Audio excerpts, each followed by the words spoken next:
Muito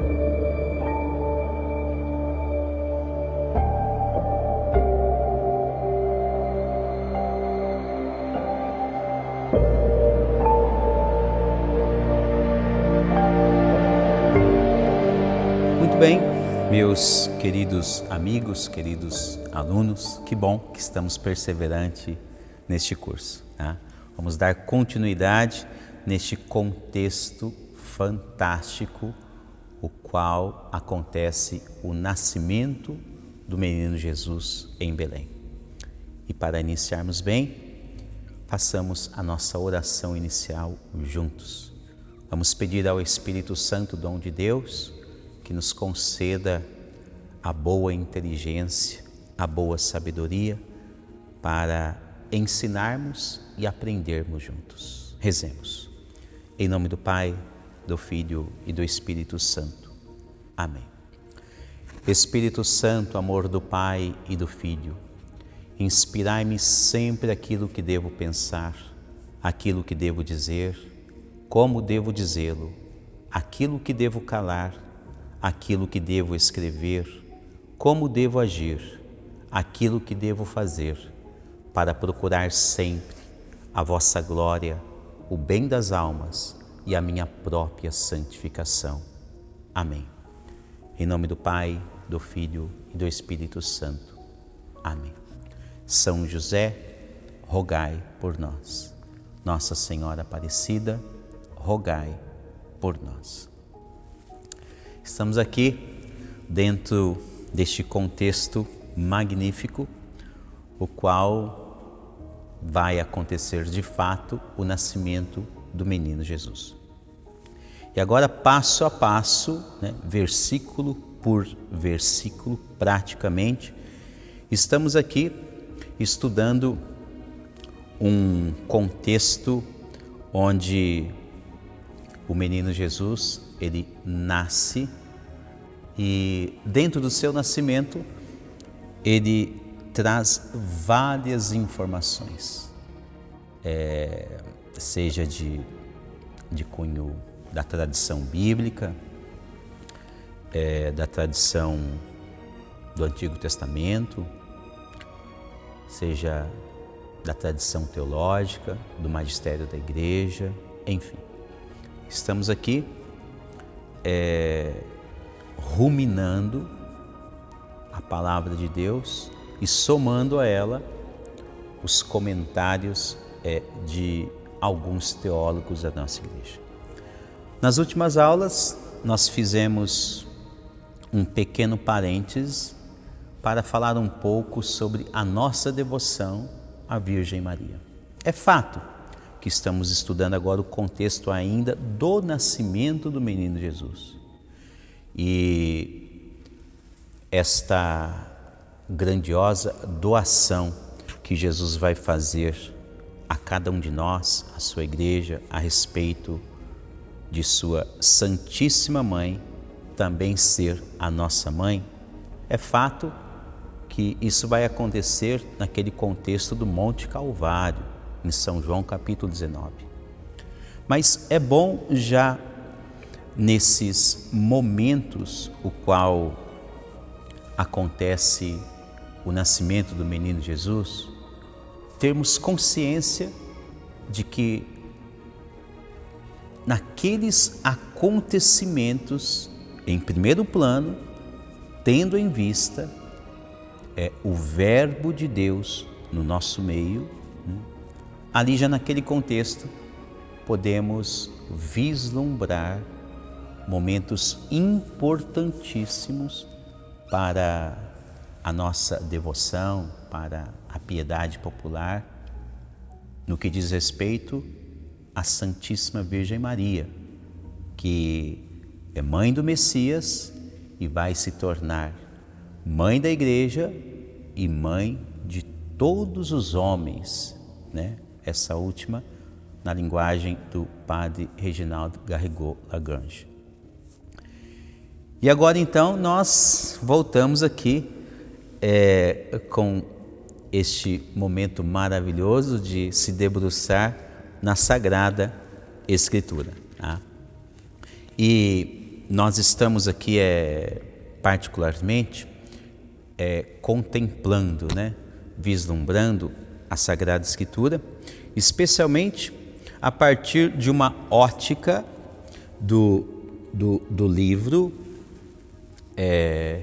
está aqui atrás de mim, né? Pensei que estava aqui na frente, do livro o qual se diz respeito à infância de Jesus, tá? Foi escrito pelo cardeal Joseph Ratzinger, né? Então, na época, Papa Bento XVI.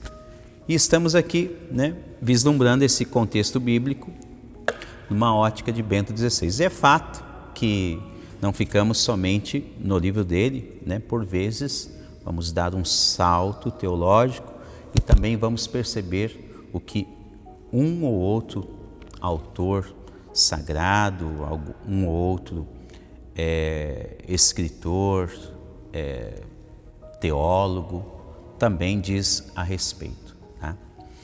E voltando a este contexto, né, nós falávamos muito nas últimas aulas a respeito da primogenitura. O Messias que agora vai se tornar o primogênito, né? E apenas para retornar e refrescar a memória, primogênito se refere à primazia, ao primeiro, né? Podemos dizer assim, tendo em vista um certo primado, né? Ele vai ser o primeiro de uma multidão de irmãos. E conforme nós vamos ver na ótica de Bento XVI, é ele então que vai inaugurar esta nova família de Deus. Por isso o primeiro, né? A linguagem de São Paulo fala-se o primeiro entre muitos irmãos. Daqui a pouquinho nós vamos nesse contexto bíblico. Apenas estou fazendo uma panorâmica dessas riquíssimas informações para a nossa vida espiritual, para solidificar ainda mais a nossa fé cristã. Tá? O livro, o qual estamos acompanhando, tá? Em dada altura, ele escreve assim a respeito da primogenitura, tá?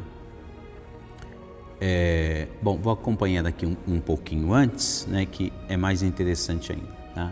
Se diz assim na página 62 desse livro: a teologia paulina, em duas etapas, desenvolveu ainda mais esse pensamento de Jesus como primogênito. Na carta aos Romanos, Paulo designa Jesus como o primogênito entre muitos irmãos. Tá? E como este curso nosso faz parte de um aprendizado gradual, né, e que deve ser muito bem explicado, penso eu que é importante que, além de ver a visão, né, magnífica, grandiosa de Bento XVI, nós precisamos também acompanhar todo esse olhar com aquilo que diz respeito ao contexto da Sagrada Escritura. Então, olha só, ele cita Romanos 8, 29, a respeito de muitos irmãos. Tá?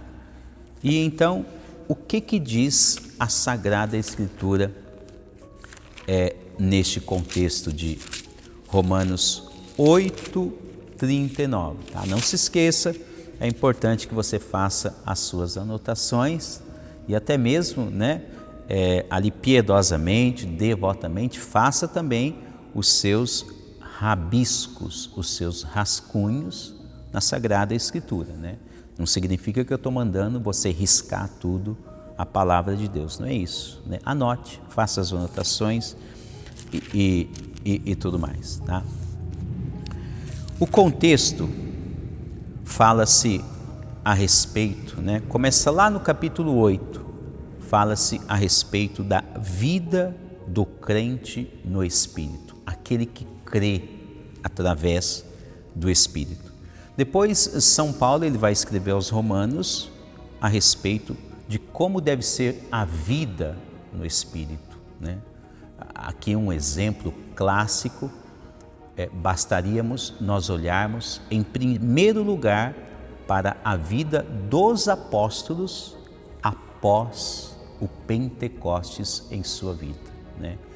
Esse contexto aí nós vemos de maneira mais pontual em Atos dos Apóstolos, capítulo 1 e capítulo 2, onde os apóstolos, discípulos, outras pessoas mais, juntamente com Maria, mãe de Jesus, estavam no cenáculo rezando, e ali então naquele contexto, né, acontece uma mudança radical na vida daqueles homens de Deus, homens e talvez mulheres, como é bem citado, outras pessoas, tudo vai mudar, né? O Espírito Santo ele faz acontecer algo novo na vida de quem o recebe, né? E por isso então São Paulo, ao escrever aos Romanos, ele coloca esse perfil da pessoa que é crente, né? Crente aqui não interprete mal, né? Crente somos todos nós, cristãos católicos que acreditam em Deus, né? Por vezes se escuta aí pensamentos ou diálogos de maneira talvez a ser corrigida, né? Na minha humildade eu digo assim, talvez a ser corrigida, ou talvez pelo fato desta ou daquela pessoa não ter aprendido de maneira correta, né? Bom, um ou outro nós caímos ali na mesma objetividade, né? O que eu quero dizer com isso, né? A palavra crente, né, por vezes mal interpretada, se diz hoje em dia que se refere aos nossos irmãos protestantes, né? Quando se fala assim, você é crente, aí já se transmite aquela mensagem nas entrelinhas, né? Com quem se diz, né? Você é uma pessoa protestante, você participa, você é uma pessoa evangélica. Bom, estou fugindo aqui de umas terminologias, né? Porque a gente tem que explicar, mas até mesmo se falar, se você é uma pessoa evangélica, também seria uma maneira a ser observada para que carinhosamente nós pudéssemos corrigi-la também. Porque essa terminologia crente, ela nasceu, né, do catolicismo, a partir de Jesus Cristo. Então, todos aqueles que acreditam em Jesus Cristo são pessoas crentes. Então, quando se fala você é crente, né, a pessoa não deveria se assustar. É esse título, por exemplo, que está aqui na Bíblia de Jerusalém. Então, assim, você é crente? Sim, eu sou cristão, eu acredito em Jesus Cristo, né? E a segunda terminologia que eu mencionei aqui, explicando a primeira, evangélica. Você é um evangélico? Você é uma pessoa evangélica? Ora, todos aqueles que acreditam em Jesus Cristo, nós cristãos, somos evangélicos. Por quê? Nós vivemos do Evangelho. É fácil de entender, né? Padre, mas então por que não falamos isso na Igreja Católica? É porque isso foi equivocadamente caindo em desuso com o passar do tempo. A história cristã passou por vários altos e baixos, muitos desafios.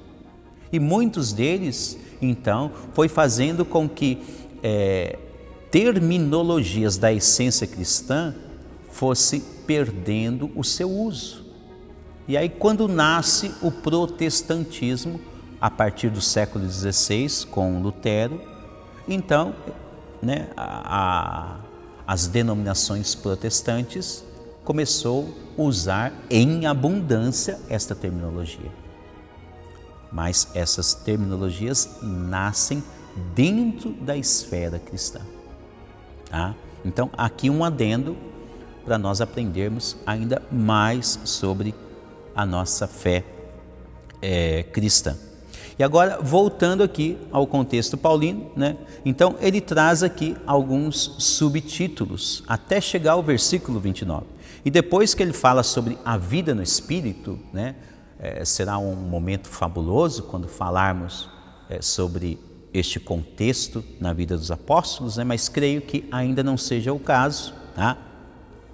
Então, depois ele utiliza, né? Os filhos de Deus graças ao Espírito. Somos filhos de Deus graças ao Espírito que Jesus, junto com o Pai, enviou ao nosso coração. Como vai dizer São Paulo em outra parte aos Romanos, o Espírito que clama Abá, ó Pai. Né? Nós nos tornamos, pelo Espírito de Deus, nos tornamos Filho de Deus no Filho Jesus Cristo. E depois, né, São Paulo utiliza esse trecho e também coloca um outro subtítulo que fala-se sobre destinados à glória. Os filhos de Deus são destinados à glória. Temos também um plano de salvação que nós vamos acompanhar e depois nós temos um hino de amor a Deus. É nesse contexto, o hino de amor a Deus, em que Papa Bento XVI, ele cita sobre a primogenitura de Jesus Cristo, né? O primeiro entre muitos irmãos. Tá? E agora aqui eu vou ler para vocês, né, o versículo 38 e 39, que diz respeito assim: Pois estou convencido de que nem a morte, nem a vida, nem os anjos, nem os principados, nem o presente, nem o futuro, nem os poderes, nem a altura, nem a profundeza, nem qualquer outra criatura poderá nos separar do amor de Deus, manifestado em Cristo Jesus, nosso Senhor. É um contexto onde nós vemos, né, algo acontecer assim de maneira excelente, porque se diz que a partir do nascimento do menino Jesus, todos aqueles agora que obtiverem vida no Espírito são destinados à glória que Deus Pai preparou para toda a sua nova criação. Então se diz que quando vivemos pelo Espírito, nada pode nos separar do amor de Deus. Olha só que coisa magnífica, né? Nós vamos aprendendo cada vez mais. Por isso, então, é importante analisarmos passo a passo a respeito do nascimento do menino Jesus.